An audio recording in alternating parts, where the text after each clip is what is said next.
Hello everyone, welcome back to the next video. In this video I will show you how to apply black and white or grayscale filter to live camera recording, to live camera preview and image capture in Flutter Android application. First I want to make it very clear, I am not using any third-party library. All the code which I have written related to camera, for showing the camera and applying the black and white or grayscale filter, everything is native code with Kotlin. So there's your warning, some of you might not be interested in this. They like to using third-party library, but using the third-party camera library for Flutter is very difficult to achieve this kind of effect. That's why I have written native code, and it's honestly not that difficult. So yeah, let's get started. So first I'll show you guys the output. So here I have the app running. So this is the output. I'm using Android Studio to mirror my device, so the output might be little bit laggy, just bear with me over here. I'll first give the camera permission. So it is displaying the camera as well as the take photo button. The take photo button which you see is from native side itself. This is not a Flutter widget button. Okay, so here I'm just moving my camera, and here you can see again, like I said, it's lagging a little bit, but you can see that it has this black and white filter. So yeah, hopefully you got the point. I'm just showing it to you. Now I can just click on take photo, and it should take the photo for me, and here you can see it is displaying it inside an image using the Flutter image widget. So yeah, that's it. Let's see how to achieve this. So as usual, I have just created one Flutter project, and inside main.dart, firstly I have imported dart.io. This is my camera view class which I have created over here. So this should be your own package name. Don't just copy Flutter app, it should be your own package name as in project name. And here is our material.dart, here is our services.dart. okay, this I have kept it as default, which is present. Then here we are just refactoring my home page widget. So it is a stateful widget. First, like I said, this is only for Flutter Android, so I'm ignoring other platform. So we require the camera permission first, right? So even for camera permission I'm writing native code, but if you want, you can use a third-party library at least for camera permission. So here I have just used this platform Android. By default camera permission is false. Then I have created this method channel for camera permission. Inside init state we just call this get camera permission. Here we invoke a method called get camera permission, and if the permission is granted, we just change this particular variable to true.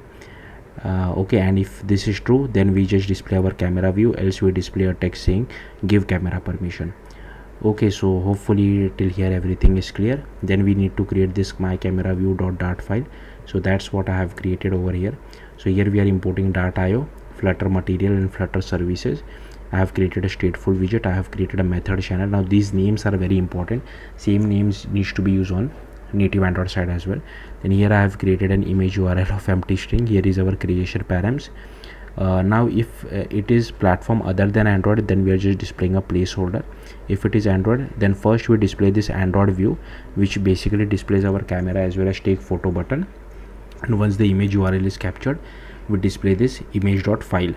okay, again this name is also very important. Once the platform view is created, that means the camera view, we get a callback.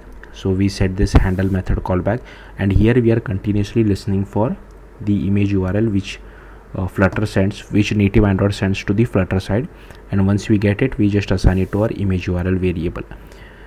Okay, so hopefully till here everything is clear. Also one more thing which I forgot, which I should have said at the start, sorry about this. So make sure you are using Flutter version at least I think it is 3.32.0, I guess. Yeah, you will have to use a Flutter version which is at least 3.32.0, because we will be using some libraries on the native Android side. These libraries are not third-party libraries, they are from Google themselves, so don't worry about it. But they require a specific version of Gradle, and what I have noticed is that Flutter version 3.32 has the right Gradle version, so we don't have to mess around with the Gradle versions and all that stuff. So if you are using some higher version, that's fine. Then you will have to go to the Android folder, go to build.gradle.kts. here you have to add this dependency block, and here you need to add this camera core. You have to add camera 2. Next you have to add camera lifecycle. Next you have to add camera view. Then here is our media 3 effect, which is still in alpha at the time of me recording this video. Then if it does become stable, make sure you use the stable version. Then we have this Android X Media 3 effect as well, and here we use constraint layout which will be a parent to our camera view as well as our button, take photo button. Then you need to go to Android manifest.xml. Here you first need to add this uses feature of Android hardware camera, then add uses permission of camera as well as write external storage permission. Then you need to go to main activity. Firstly you have to add all these imports. Now most of the code inside main activity is for requesting the camera permission, so if you are using a third-party library you can ignore this, but there is one code which you have to write, which I'll come back in a bit. So this is for, here you can see we are getting camera as well as write external storage permission. This is method channel result is for sending data back to Flutter side to need Flutter side, correct. This gets called once permission has been granted. This is just a helper method just to check whether permission was granted or not. And here you have to override this. You have to override irrespective of whether you are using third-party library for camera permission, and this is the important part. You have to do this irrespective of whether you are using a third-party library for camera permission or not. You have to register this because we will be creating this particular class. So this is boilerplate code which you have to. Now this again is for camera permission, so if you are using third-party library, ignore it. But here you can see it basically calls this activity compat.request permission, and it basically sends it over here. Okay, then we just need to go to my camera view factory.kt. so you have to create this particular class. Again, you don't copy my package name. The package name should be same what you have inside your main activity.kt. so write your own package name, and this copies this import, and you can copy the rest of this file as well. There is nothing to explain over here. This is just a boilerplate file which you have to write every time you want to embed a native Android view inside your Flutter application. So yeah, hopefully you have seen all the code which is there. Okay, next if you see, it references another Kotlin file called my camera view. So we'll come over here inside my camera view.kt. now this again, write your own package name. This has lot of imports, so feel free to pause the video and just copy all these imports which I'm showing it to you right now. Then here we have annotated with @unstable because this media 3 effect of GrayScale filter is still bit unstable, so I don't know when they are going to fix that. So yeah, hopefully by the time you watch it you might not require this unstable annotation, but yeah, I'm keeping it because it's required at the moment. Then it takes all these parameters. Okay, then here is our image capture, process camera provider, constraint layout, preview view is our your camera view.